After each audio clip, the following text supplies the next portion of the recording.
નમસ્કાર, આપ જોઈ રહ્યા છો જેકેએસ ન્યૂઝ ગુજરાતી. વાત કરીએ તો ઉપલેટામાં ગુજરાત કિસાન સભા દ્વારા કોર્પોરેટ કંપનીઓ ભારત છોડોના નારા સાથે બાપુના બાવલા ચોક ખાતે સૂત્રોચ્ચાર કરી ખેડૂતો માટે કરેલા વાયદા પૂરા કરવા માંગ કરી છે. સમગ્ર વાત કરવામાં આવે તો ઓગસ્ટ એટલે કે ભારત છોડો નારાને સાર્થક કરતો ઐતિહાસિક દિવસ છે. ભારતના આ ઐતિહાસિક દિવસે રાજકોટ જિલ્લાના ઉપલેટામાં ગુજરાત કિસાન સભા દ્વારા ફરી એકવાર કોર્પોરેટ કંપનીઓ ભારત છોડોના નારાને ઉચ્ચારી સરકાર દ્વારા બહાર પાડેલા બજેટમાં કોર્પોરેટ કંપનીઓ માટે જ ફાયદાઓ થયા હોય, ખેડૂતોને, મજૂરોને સહિત અન્ય વર્ગોને આનાથી કોઈ પણ જાતના ફાયદા ન મળતા કોર્પોરેટ કંપનીઓ ભારત છોડોના નારા સાથે જાહેર ચોકમાં સૂત્રોચ્ચાર કરી ખેડૂતોના હિતની માંગ કરી છે. જેમાં સરકાર ખેડૂતોના 2020ના આંદોલનમાં જે વાયદા કરવામાં આવ્યા હોય એ પણ હજુ પૂરા કરવામાં નથી આવ્યા, તેમજ એમએસપી અંગેના કાયદા અને ખેત મજૂરોને પેન્શનર તેમજ ખેડૂતોને પડતર ચૂકવવા જેવા અનેક મુદ્દાઓને લઈને આજે ઉપલેટા ગુજરાત કિસાન સભા દ્વારા સરકારે કરેલા વાયદાઓ પૂરા કરવા, એમએસપી કાયદો લાગુ કરવા રજૂઆત કરાઈ હતી. જેકેએસ ન્યૂઝ ગુજરાતી સાથે અર્શી આહિર, ઉપલેટા. મારું નામ ડાયાભાઈ ગજેરા, ગુજરાત કિસાન સભાનો પ્રમુખ છું.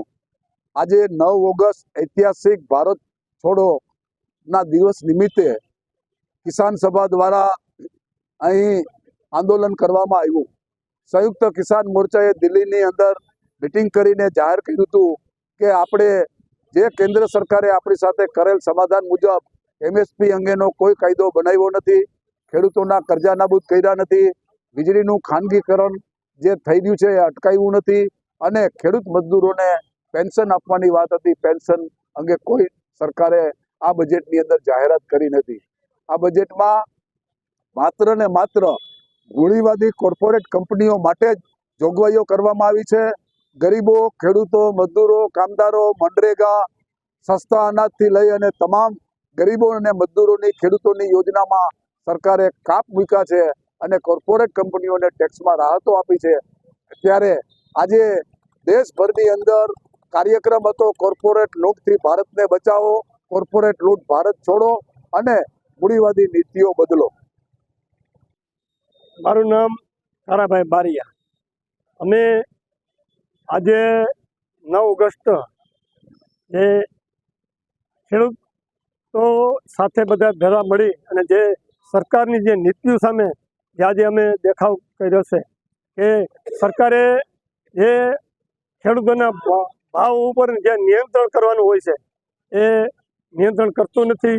અને જે આગળની જે વર્ષો પહેલાં જે ભાવ ક્યાં હતા ખેત પેદાશોના અને અત્યારે ખેત પેદાશોનો ભાવ શું છે એ પણ આપણે બધા જાણીએ છીએ.